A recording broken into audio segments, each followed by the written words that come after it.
Hi there, business owner. Do you want a better understanding of business finance, what your numbers actually mean, and stories of the highs and lows of business, where I'll be sharing my tips and tricks every week? Then you're in the right place. Welcome to the 3Bs podcast with Stephanie.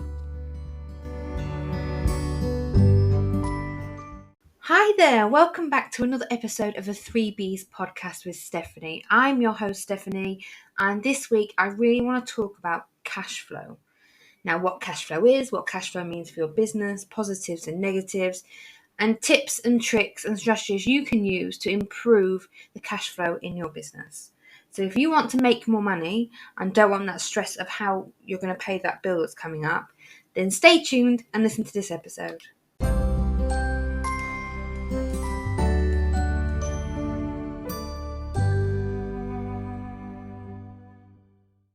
So cash flow is the epicenter, the real heartbeat of your company. And so many business owners, when they're first starting out, don't have any idea of what their cash flow is. They don't have any management or tools to help them monitor their cash flow.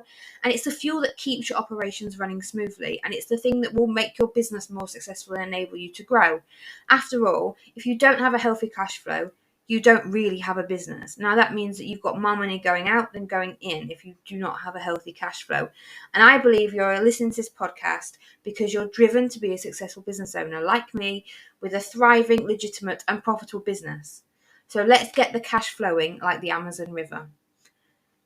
You may be wondering why I say the Amazon. It's the greatest flowing river in the world. So let's go and aim to be the greatest.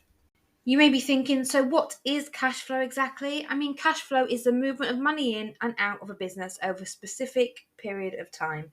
It's representing the inflow and outflow of cash, including revenue from sales, payments from customers, as well as bills, expenses, and even investments. Positive cash flow occurs when the amount of cash coming into your business is much more than the amount going out. And that indicates that the business is healthy, it's in a healthy financial situation, which is what we're all aiming for here, because that gives you then room to grow. On the other hand, there's negative cash flow, and that indicates that there's more money leaving the business and entering it, which can lead to financial challenges and added stress to business owners like you and me.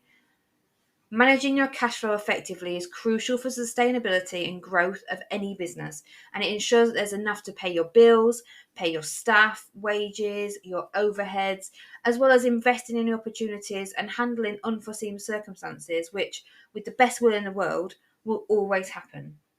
So by monitoring and optimizing your cash flow, businesses can maintain financial stability, take action as growth opportunities present themselves to you, if they're the correct opportunities to take, and navigate through both prosperous and challenging times with less stress and pressure on business owners.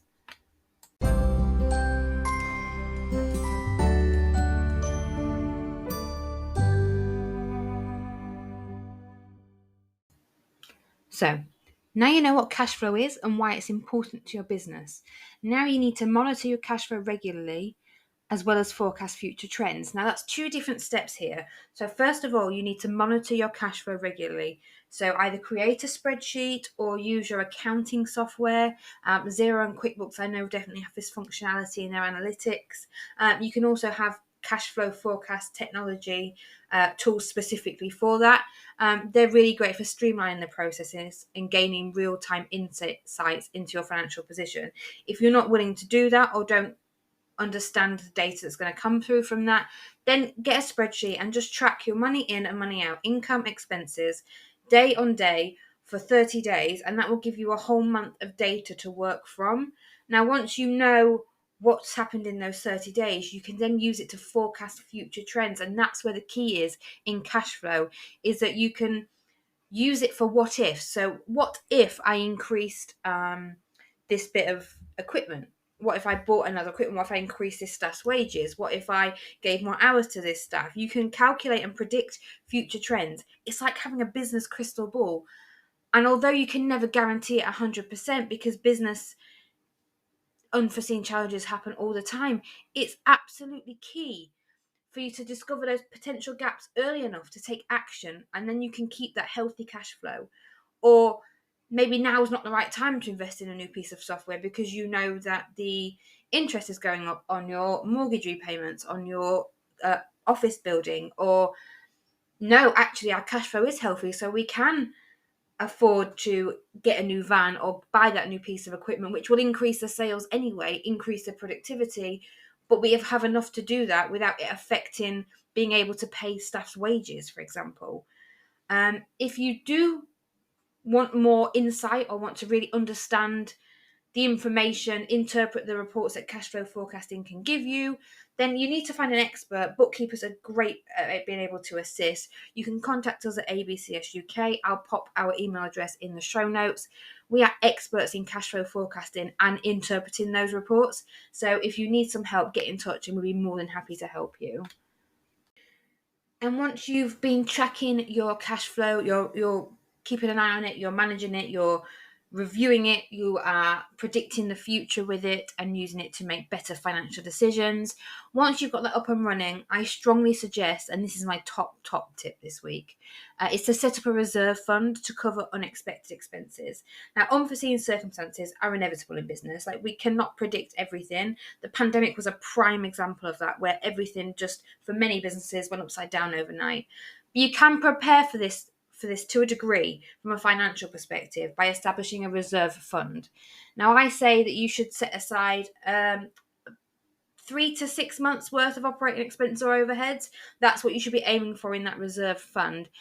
You can just set aside a portion of your profits regularly. It can be monthly, quarterly, annually. That creates that financial safety net, so that when financial emergencies or unexpected business challenges crop up, i.e. the pandemic, or you have a staff member go off sick, or worst case scenario, there's legal action, or you've got a personal family situation that means that you can't bring in the sales that you were doing so, or what you'd planned to do so with your cash flow forecast, you've still got that financial safety net there as a cushion to navigate through any tough financial times. You're not going to compromise your cash flow. It's not going to cause you any more stress.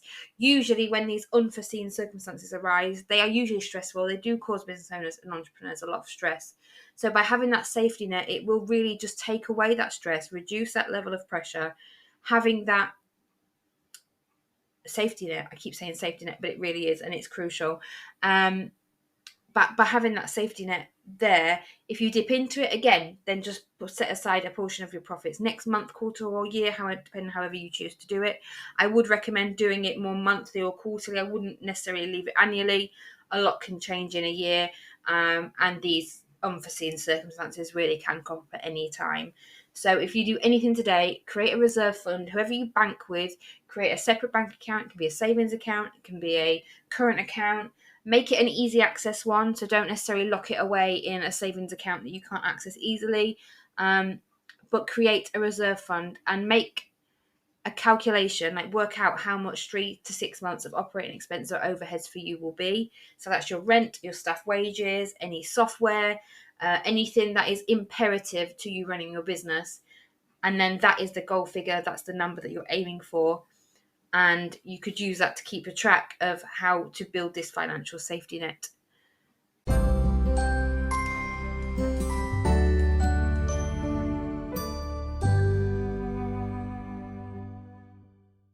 Now, I'm going to share with you 2 ways which you can improve your cash flow. There's obviously many more. I'm just going to focus on these 2 because there's one on either side of the coin, if you like. But there's 2 ways that we can instantly start implementing the measures to improve your cash flow in your business.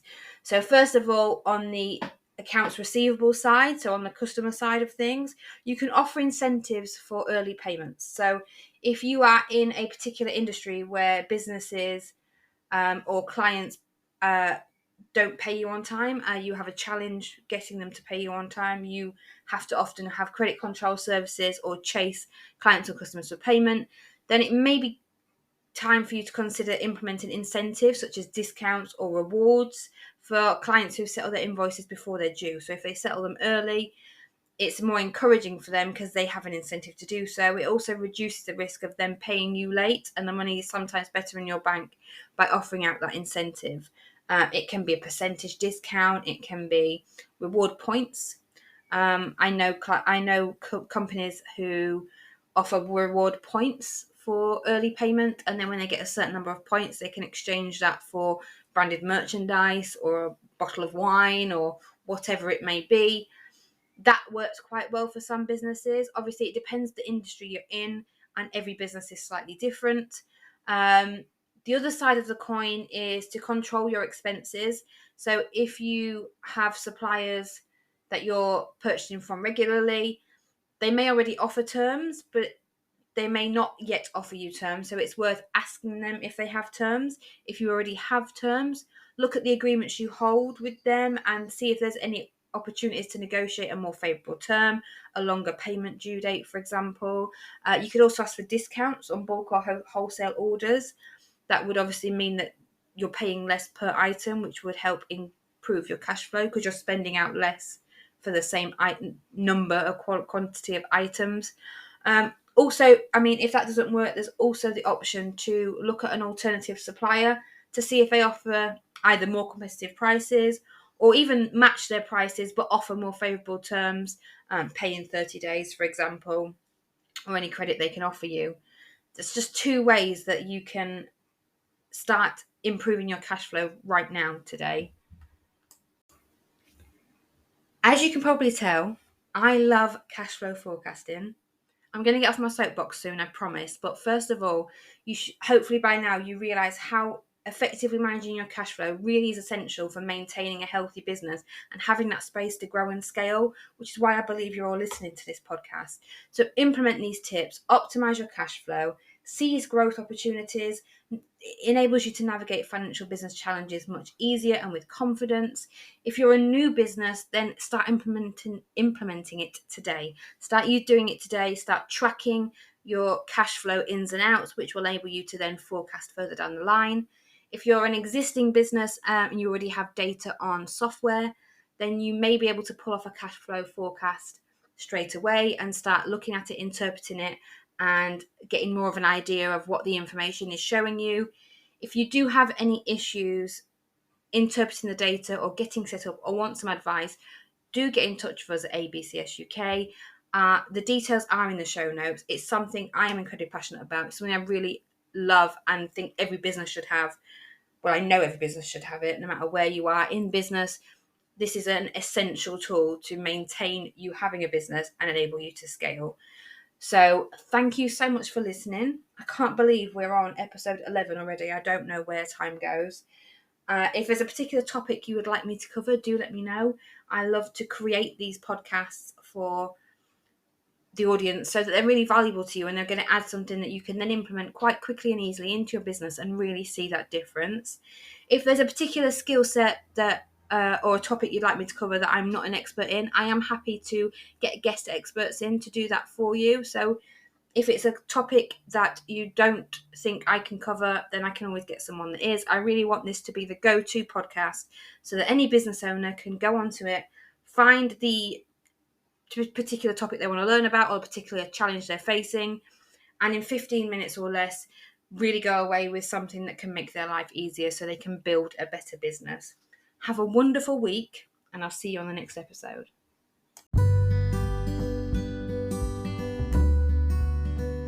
And that brings us to the end of another week of the 3Bs podcast with Stephanie. Thank you so much for listening. I'd really appreciate it if you could like, subscribe, rate and review this podcast wherever you are listening to it, so that I can reach more business owners and help them build better businesses. See you next week for the next episode.